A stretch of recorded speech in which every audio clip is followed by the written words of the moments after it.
Does the artist's way actually work? After trying this protocol, I can confidently say that yes, it was life-changing. But assuming you aren't a full-time artist, it is also wildly unsustainable. Today, I'm going to talk about my personal experience with the artist's way, the pros and cons, and also how I've adapted it into a more realistic morning routine that I was actually able to stick with. Be sure to stick around to the end, where I'm going to give you some tips for how you can adapt this program to best fit your needs and priorities. And if you've already tried the artist's way, let me know about your experience in the comments below. Hello, skeptical believers. Welcome to Making Belief, where we are exploring the gray area between fiction and reality.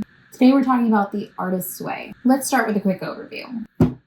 The Artist's Way is a course in discovering and recovering your creative self. It is a 12-week program that has 3 main components. The first one is morning pages, which is 3 pages of stream of conscious writing that you do every day. The second is an artist date, which is solo time that you set aside each week to do something playful or inspiring. And then you're also supposed to read 1 chapter of the book and complete at least a handful of the dozen or so exercises at the end of that chapter. The book suggests that it should take you about an hour a day. Sounds doable, right? Unfortunately for me and my ADHD brain, it took me at least double, actually probably more. Because of that, I have to confess that I didn't follow the program perfectly. But as Julia Cameron said herself in an interview, please let yourself do this process wrong rather than not do it at all. Honestly, if I had one piece of advice to give, it would be that. I have tried this program multiple times before and never stuck with it. And giving myself permission to do it imperfectly was the key to actually sticking with it and being consistent. If you're familiar with this book at all, you've probably heard people talk about how Julia Cameron refers to God throughout the book. Surprisingly, this didn't bother me as much as I thought it would as someone with a loaded history with God. If you're curious about that part of my life, you can go watch this video. But she does say that you can substitute whatever word you want for God, whether that be energy, source, the universe, whatever. In some ways, I actually kind of like the use of God as a sort of metaphor because I was looking for something that felt spiritual, but it did still feel kind of loaded. So I'd personally prefer something more along the lines of like creative source or like, I don't know. I guess I should maybe come up with a term that I like. Anywho, because of my personal history being in a high control religious group, I tend to be very sensitive to anything that feels prescriptive. And while Julia Cameron does not say that this is the only way to be creative, she does very much emphasize that this is the way to unblock yourself. It's even called the artist's way. And it does kind of feel like she is presenting this as the right way. And that sends off my little culty alarm bells. I don't think she actually meant it to be like the one and only way, the truth and the light. No one comes to creativity except through me. But because there were so many places where she was like, do it even if it doesn't feel right, and didn't offer much room for adaptation for your personal needs, it kind of felt that way. And I know that the reason that she tells you to do it this way is because doing things that feel uncomfortable is part of the process. So take that with a grain of salt. So let's start with the morning pages. Now, the morning pages were simultaneously the hardest part and the most beneficial. Cameron claims you should be able to get through 3 pages of stream of conscious writing in about 30 minutes. In that interview I listened to, she admitted that for newbies, it could take up to an hour, but for me, it regularly took an hour and a half. Granted, that's largely because I have ADHD and my mind moves way faster than my hand, and so I'd go on these long mental thought spirals and then look down and realize I had only written 2 sentences after 20 minutes. But even when I was trying really hard to focus and just keep my pen moving, I don't think I finished 3 pages in under an hour a single time. Another friend who also has ADHD said that from her experience, it was kind of like meditation where eventually you can like declutter those thoughts and just power through. I never got to that phase. I might try again, but my solution was to just give myself permission to stop after 30 minutes or 1 page. And that as long as I did that much, I could check off the box and count it as done. Unfortunately, as Cameron predicted, a lot of the bigger insights and breakthroughs do happen on the 3rd page. So if you're able to get through all of them, I would encourage you to actually do all 3 pages. But for me, by the time I finished them, I had run out of time and or energy to do the creative tasks that I was unblocking for. So it kind of felt like it defeated the point. The point is consistency, not perfection. And doing that 1 page, 30 minutes has still been really helpful for me. Just the fact that I was able to start and build a habit consistently helped me to regain trust in myself and my ability to follow through. Because usually I am terrible at habits. And this is really the first time where even after I was like, okay, I tried the thing and I can stop now, I didn't. I still write pretty much every morning. I probably miss 1, maybe 2 days a week, but almost every day I do at least some version of morning pages still. And now it's been like 3 or 4 months, which is huge for me.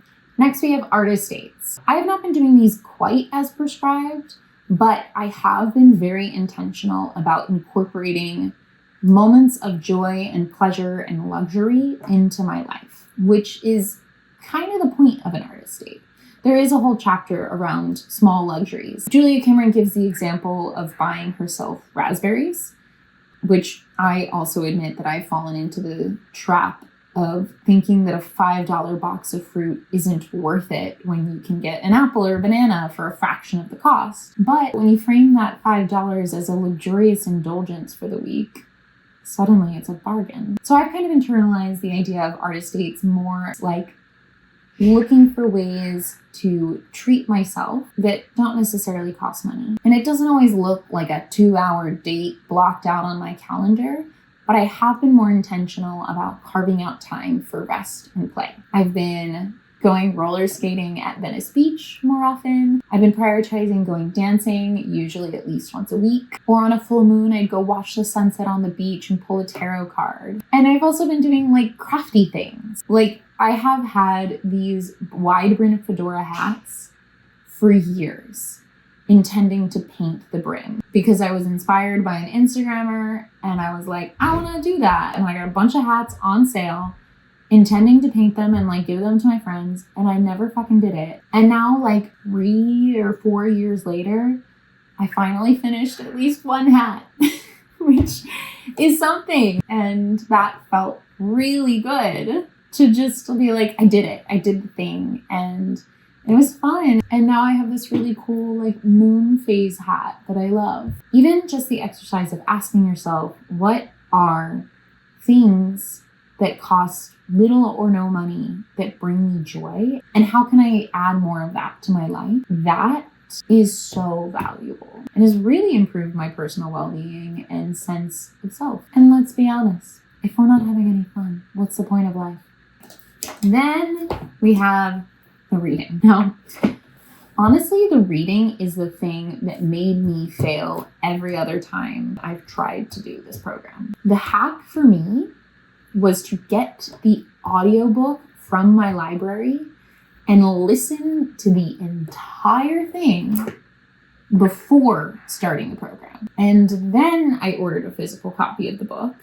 And that way, when I was going through each week, I could just scan it because I already was familiar with the concepts in it and I just needed a refresher. And then with the exercises, God help me, the morning pages was enough for me to commit to. So I just kind of used the questions and exercises as a prompt primer for my morning pages, which I know is not what you're supposed to do, but doing it imperfectly is better than not doing it at all. So that's what I did, and it helped. So initially when I started this, I was not ready to commit to 12 weeks. So I committed to 30 days of doing it as close to the original as I could. And then after the 30 days, I gave myself permission to change some things and play around. Originally, I thought I was gonna do my morning pages via voice to text and or type them out on my computer digitally. But I grew to really love a physical notebook, which was partially because I brought these notebooks, these really beautiful notebooks back from Japan. And then I'm not sure where it is right now, but I also bought myself a bronze fountain pen as my gift for finishing the 30 days. And that pen actually really helped me motivate sticking with the 30 days because I knew that I was going to give myself this gift at the end of this. And having the pen and the pretty notebook and my matcha in my little corner helped me to romanticize my morning ritual. I am still keeping that 1-page, 30-minute minimum. I'll sometimes do more when I feel like it, but often it's just 1 page. And then I also added a daily 1-card tarot pull. And for me, that kind of feels like when I used to read my Bible every morning. It gives me something meaningful to reflect on and explore. And especially since I'm not writing all 3 pages, I feel like it just kind of skips the shallow, cluttery part of the reflections and gets me to something that's rooted in more of what's going on in my life a little bit faster. Perhaps I'm skipping some important mental decluttering as is framed in the book, but I really like it and it's working for me. So should you try the artist's way? If you don't already have a morning routine that fuels your creativity, I would say yes, but with some caveats. I've already covered some of this, but here's a recap of my tips for how to actually stick to this program, or at least a version of it that works for you. And the most important number 1 tip is give yourself permission to do it imperfectly. But you also want to set a minimum expectation for yourself so you don't just blow it off. For me, that minimum commitment was I needed to write something at least 6 days a week in order to get my fancy pen. The other important thing is to commit to it for 30 days. Around the 2-week mark, it felt impossible. But once I got to the 30 days, it felt instinctual. The research around habit forming and how many days it takes is wildly varied depending on the kind of habit. But 30 days is a really good starting point, especially for a daily routine. Another tip is to turn it into a ritual. Make it feel luxurious and exciting. If it's not fun, you're going to dread it. But if you get to use your nice pen and have a nice notebook, it can feel fun. You can also do what's known as habit stacking, which means if you have an existing habit like drinking coffee or tea in the morning, you can pair it with your morning pages. And then you're more likely to do it because you already have this habit of making yourself a coffee or tea. And now that cue becomes the cue to do this. And that's one of the most common recommendations you'll hear about building habits. I would recommend trying traditional written morning pages for those first 30 days. But after that, maybe experiment a little bit. Julia Cameron is a writer. And so it makes sense that her exercise is to write. And given how verbal our world is, it also makes sense that that helps other kinds of artists. But I can't help but wonder, what if you took the concept of morning pages and translated it to something more similar to your medium? Maybe that's an improvised dance if you're a dancer, or if you're a painter, maybe you throw a few random splotches on a canvas and try to find order within that randomness.